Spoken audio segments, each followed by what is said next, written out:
Hey sketchy friends, Taria here from Urban Sketching World. Today I want to chat with you about urban sketching, or even just sketching on toned paper, and I want to share some examples from my favourite sketchers who use this medium of toned paper.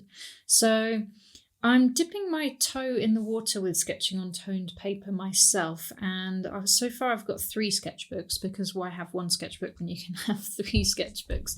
So this one is a Hahnemuhle and it's called the Grey Book, and of course it has grey paper in it. The thing with this one is that the paper is kind of thin, so it's definitely not one to really use with watercolour or any wet media. However, it's perfect for line drawings in ink, and these Faber-Castell Pit Artist pens are perfect for this paper. They've got India ink in them and they don't bleed through the paper. They just don't bleed through, so these are really great to use. Also, a white gel pen works well on this paper. Here you can see. You can also use things like Posca markers on here, and they don't go through the page. And yeah, in fact, urban sketcher Murray Dewhurst, you can find him at Kiwi Sketcher on Instagram. He's got a lovely Instagram feed filled with sketches on this kind of thinner toned paper, using Posca markers and stuff. So do go and check him out. In this book myself, I've mainly just used fine liners and these Faber-Castell pens and a white gel pen. And I've been enjoying doing this kind of wood framed kind of architecture on here too. It's been really fun. So this one is a Stillman & Byrne Nova, and it's a 5.5 by 8.5 inch, and it's got beige paper in it. And this sketchbook also comes with grey paper and black paper. You can also get one called the Nova Trio, which has all 3 coloured papers inside the one book. So as you can see, I've not opened this one yet. I ordered it before I left the UK. I received it in the UK, and then I put it in my boxes to be shipped to South Africa. And 4 months later, which was a couple of weeks ago, it arrived with the rest of my belongings. So I'm really excited to try this out sometime soon. It's a multimedia paper. It's 150 GSM. So it should take watercolour okay, but like nothing too hectic, not too many layers. It does say here, dry media, light wash, and ink techniques. So yeah, we'll see how it goes. But as we'll chat about in a bit, I see quite a lot of sketchers use this sketchbook. And then the third one I just want to mention is actually a Hahnemuhle again, but it's the watercolour toned sketchbook. So this has beige paper in it, tan paper, whatever you want to call it, and it is actually watercolour paper, but it's still only 200 GSM. It's not like 300 or anything, but I think 200 GSM is what I use in the other normal white paper Hahnemuhle sketchbook, so it works fine. And it's thick and hardy enough for what I require. I've really enjoyed using this book, and I've used it for a mixture of urban sketches and experiments, that kind of thing. And yeah, I just have a lot of fun with it. And one of my favourite things is I actually took this sketchbook to Egypt with me, and I did some urban sketching in Egypt, and it just suited the kind of scenes, like this was just out my window, Cairo. This was a temple. If some of you might have seen my travel sketching in Egypt video where I show you all of these sketches. But yeah, I just think it worked out really well. Really love this spread of sketches from the Egyptian Museum.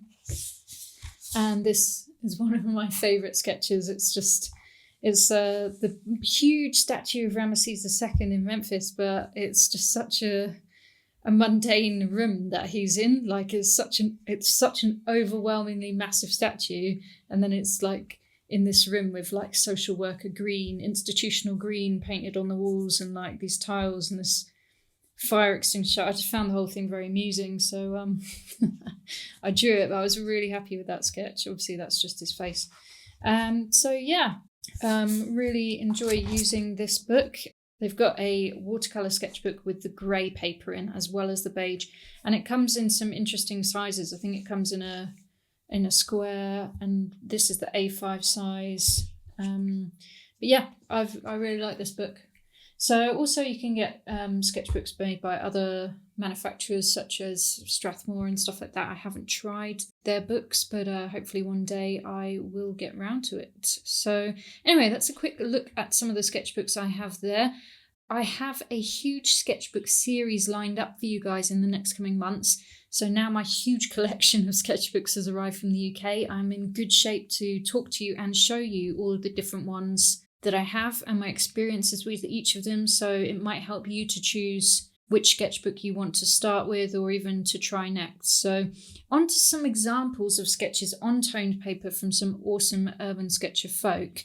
I just want to quickly mention some of the benefits or reasons as to why you may want to try sketching on toned paper. So one reason is that you can play with both highlights and shadows.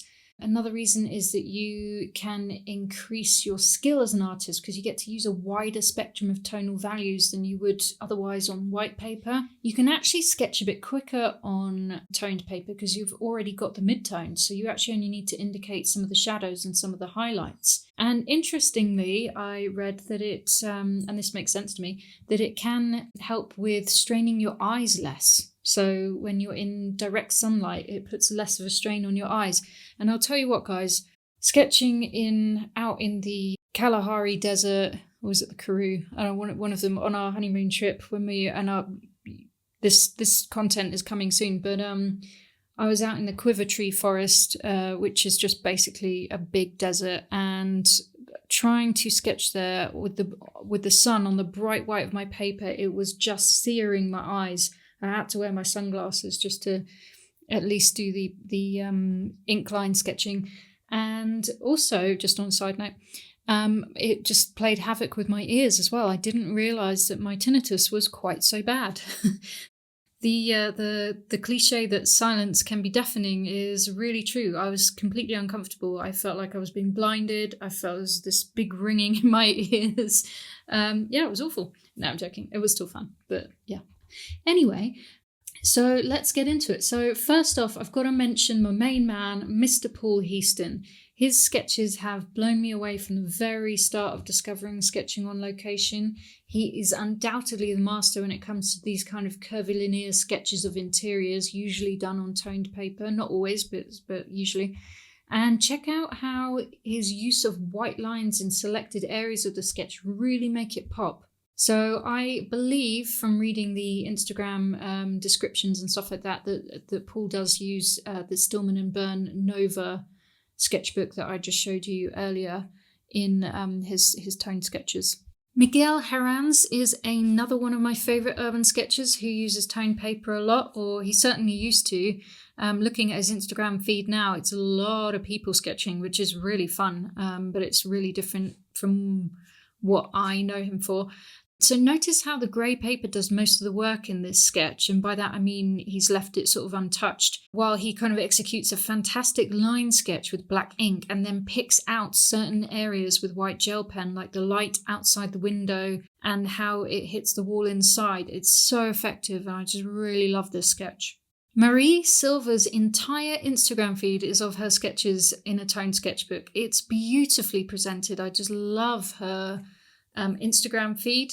Her artwork's just super, super gorgeous. So I think seeing her work really cemented the desire to try out toned paper for me. I just highly recommend scrolling through for some serious inspiration.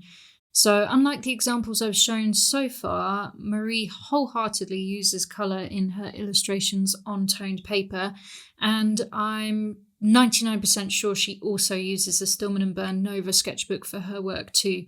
And I think in terms of colour, she's using watercolour as well as gouache.